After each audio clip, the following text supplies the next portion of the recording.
Chapter 4 The Search for Everlasting Life. Bitterly, Gilgamesh wept for his friend Enkidu. He wandered over the wilderness as a hunter. He roamed over the plains. In his bitterness he cried, "How can I rest? How can I be at peace?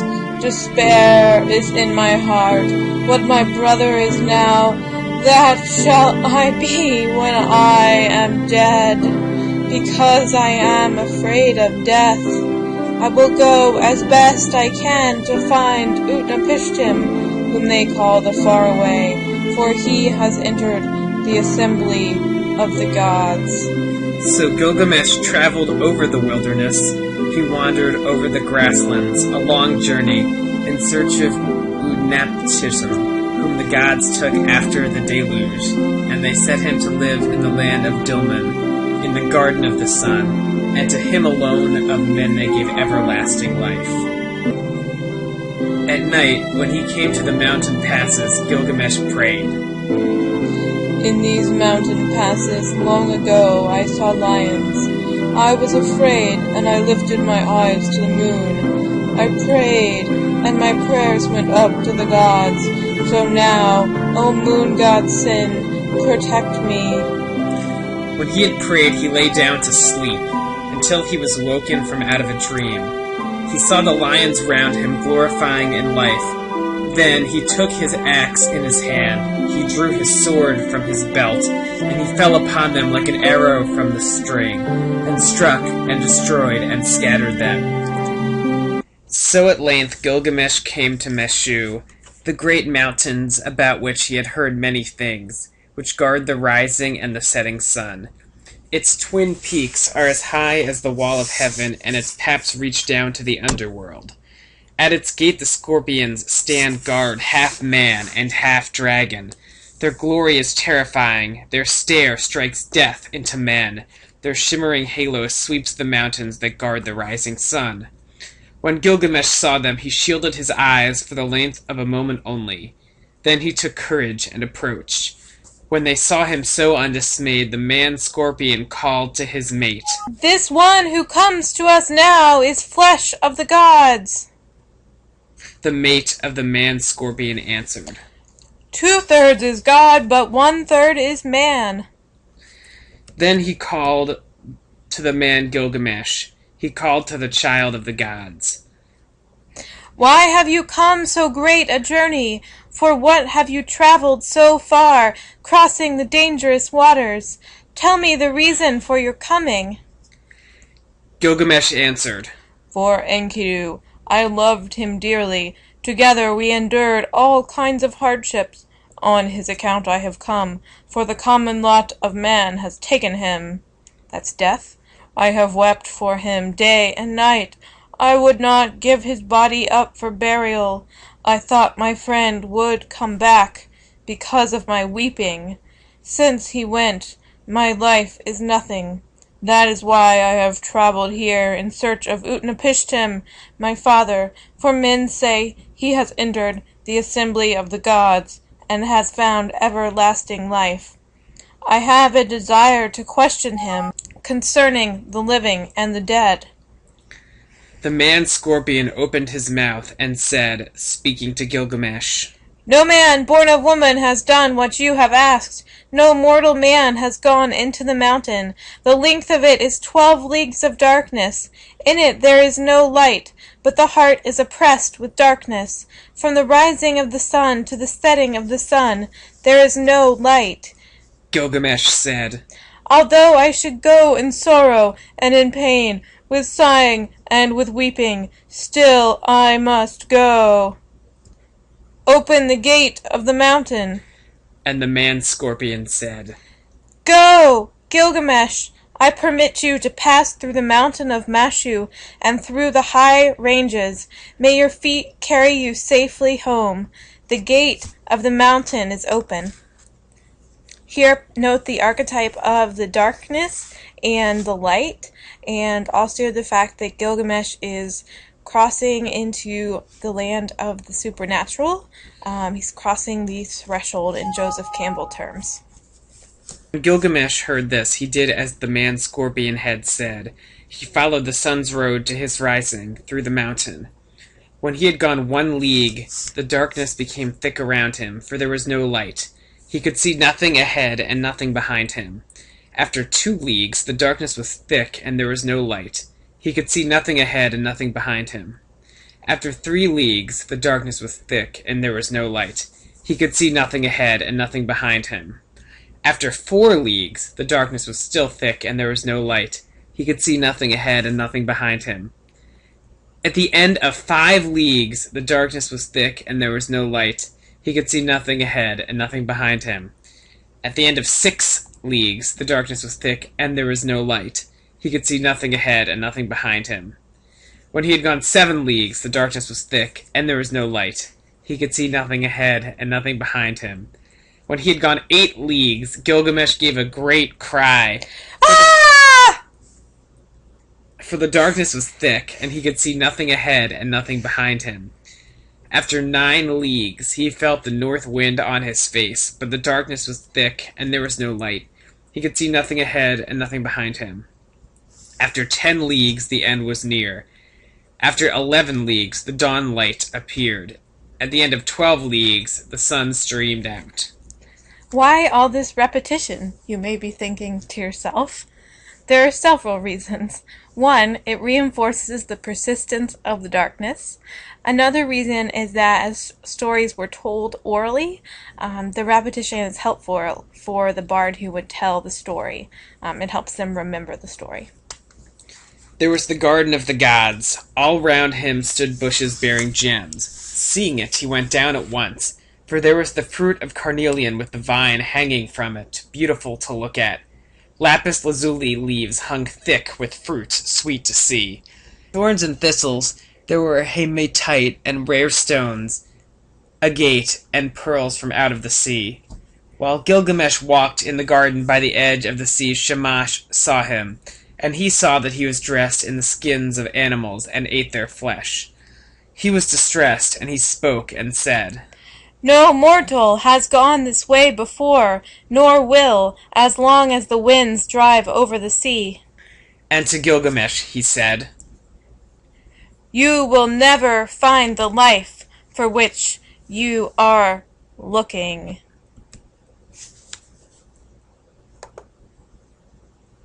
Or searching. Gilgamesh said to glorious Shamash, Now that I have toiled and strayed so far over the wilderness, am I to sleep, and let the earth cover my head forever? Let my eyes see the sun, until they are dazzled with looking. Although I am no better than a dead man, still let me see the light of sun. Beside the sea she lives, the woman of the vine, the maker of wine. Saduri sits in the garden at the edge of the sea, with the golden bowl and the golden vats that the gods gave her. She is covered with a veil, and where she sits, she sees Gilgamesh coming towards her, wearing skins, the flesh of the gods in his body, but despair in his heart, and his face like the face of one who has made a long journey. She looked, and as she scanned the distance, she said in her own heart, Surely this is some felon. Where is he going now? And she barred her gate against him with a crossbar and shot home the bolt. But Gilgamesh, hearing the sound of the bolt, threw up his head and lodged his foot in the gate. He called to her, Young woman, maker of wine, why did you bolt your door? What did you see that made you bar your gate? I will break in your door and burst in your gate, for I am Gilgamesh, who seized and killed the bull of heaven. I killed the watchman of the cedar forest. I overthrew Humbaba, who lived in the forest, and I killed the lions in the passes of the mountain. Then Saduri said to him, If you are that Gilgamesh who seized and killed the bull of heaven, who killed the watchman of the cedar forest, who overthrew Humbaba that lived in the forest, and killed the lions in the passes of the mountain, why are your cheeks so starved, and why is your face so drawn? Why is despair in your heart, and your face like the face of one who has made a long journey? Yes, why is your face burned from heat and cold? And why do you come here, wandering over the pastures in search of the wind? Gilgamesh answered her. And why should not my cheeks be starved and my face drawn? Despair is in my heart, and my face is the face of one who has made a long journey. It was burned with heat and with cold. Why should I not wander over the pastures in search of the wind? My friend, my younger brother, he who hunted the wild ass of the wilderness and the panther of the plains, nay, friend, my younger brother who seized and killed the bull of heaven and overthrew Humbaba in the cedar forest, my friend who was very dear to me and who endured dangers beside me. Typical sidekick. Enkidu, my brother, whom I loved, the end of mortality has overtaken him. I wept for him 7 days and nights till the worm fastened on him. Because of my brother, I am afraid of death. Because of my brother, I stray through the wilderness archetype, and cannot not rest. But now, young woman, maker of wine, since I have seen your face, do not let me see the face of death, which I dread so much. She answered, Gilgamesh, where are you hurrying to? You will never find that life for which you are looking. This is the second time Gilgamesh hears that. When the gods created man, they allotted to him death, but life they retained in their own keeping. As for you, Gilgamesh, fill your belly with good things, day and night, night and day. Dance and be merry, feast and rejoice. Let your clothes be fresh. Bathe yourself in water, cherish the little child that holds your hand, and make your wife happy in your embrace, for this too is the lot of man. But Gilgamesh said to Siduri, the young woman, How can I be silent? How can I rest, when Enkidu, whom I love, is dust, and I too shall die and be laid in the earth? You live by the seashore, and look into the heart of it. Young woman, tell me now, which is the way to Utnapishtim, the son of Ubaratutu? What directions are there for the passage? Give me, oh, give me directions. I will cross the ocean, if it is possible. If not, I will wander still farther in the wilderness. Archetype alert! The winemaker said to him, Gilgamesh, there is no crossing the ocean. Whoever has come since the days of old has not been able to pass that sea. The sun in his glory crosses the ocean, but who besides Shamash has ever crossed it? The place and the passage are difficult, and the waters of death are deep, which flow between. Gilgamesh, how will you cross the ocean? When you come to the waters of death, what will you do? But Gilgamesh, down in the woods you will find Urshanabi, the ferryman of Utnapishtim. With him are the holy things, the things of stone. He is fashioning the serpent prow of the bow. Look at him well, and if it is possible, perhaps you will cross the waters with him. But if it is not possible, then you must go back. When Gilgamesh heard this, he was seized with anger. He took his axe in his hand and his dagger from his belt. He crept forward, and he fell on them like a javelin. Ow! Then he went into the forest and sat down. Urshanabi saw the dagger flash and heard the axe, and he beat his head, for Gilgamesh had shattered the tackle of the boat in his rage. Urshanabi said to him, Tell me, what is your name? I am Urshanabi, the ferryman of Utnapishtim the faraway. He replied to him, Gilgamesh is my name. I am from Uruk, from the house of Anu. Then Urshanabi said to him, Why are your cheeks so starved and your face drawn? Why is despair in your heart and your face like the face of one who has made a long journey? Yes, why is your face burned with heat and with cold? And why do you come here wandering over the pastures in search of the wind? Gilgamesh said to him, Why should not my cheeks be starved and my face drawn? Despair is in my heart, and my face is the face of one who has made a long journey. I was burned with heat and with cold. Why should I not wander over the pastures? My friend, my younger brother who seized and killed the bull of heaven, and overthrew Humbaba in the cedar forest, my friend who was very dear to me, and who endured dangers beside me, Enkidu my brother, whom I loved, the end of mortality has overtaken him. I wept for him 7 days and nights till the worm fastened on him. Because of my brother, I am afraid of death. Because of my brother, I stray through the wilderness. Archetype. His fate lies heavy upon me. How can I be silent? How can I rest? He is dust, and I too shall die and be laid in the earth forever. I am afraid of death. Therefore, Urshanabi, tell me which is the road to Utnapishtim. If it is possible, I will cross the waters of death. If not, I will wander still farther through the wilderness. So Gilgamesh is blatantly ignoring Siduri's advice. She said that if he couldn't cross the waters, then he should turn back. And he says, absolutely not. If I can't cross, I'm going to keep on wandering.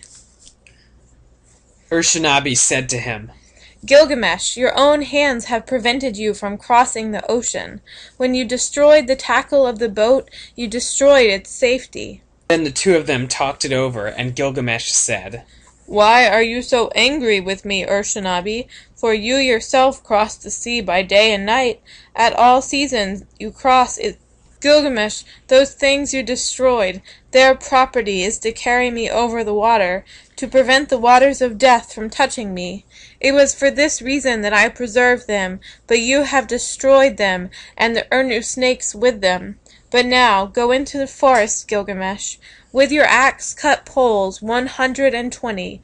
Cut them 60 cubits long. Paint them with bitumen. Set them on ferrules and bring them back. When Gilgamesh heard this, he went into the forest. He cut poles 120. He cut them 60 cubits long. He painted them with bitumen. He set on them ferrules, and he brought them to Urshanabi. Then they boarded the boat, Gilgamesh and Urshanabi together, launching it out on the waves of ocean. For 3 days they ran on as if it were a journey of a month and 15 days, and at last Urshanabi brought the boat to the waters of death. Then Urshanabi said to Gilgamesh, Press on! Take a pole and thrust it in, but do not let your hands touch the waters. Gilgamesh, take a second pole, take a third, take a fourth pole. Now Gilgamesh, take a fifth, take a sixth and seventh pole. Gilgamesh, take an eighth and ninth, a 10th pole. Gilgamesh, take an 11th, take a 12th pole. After 120 thrusts, Gilgamesh had used the last pole. Then he stripped himself. He held up his arms for a mast and his covering for a sail. So Urshanabi the ferryman brought Gilgamesh to Utnapishtim, whom they call the Faraway, who lives in Dinun at the place of the sun's transit, eastward of the mountain. To him alone the men, the gods, had given everlasting life.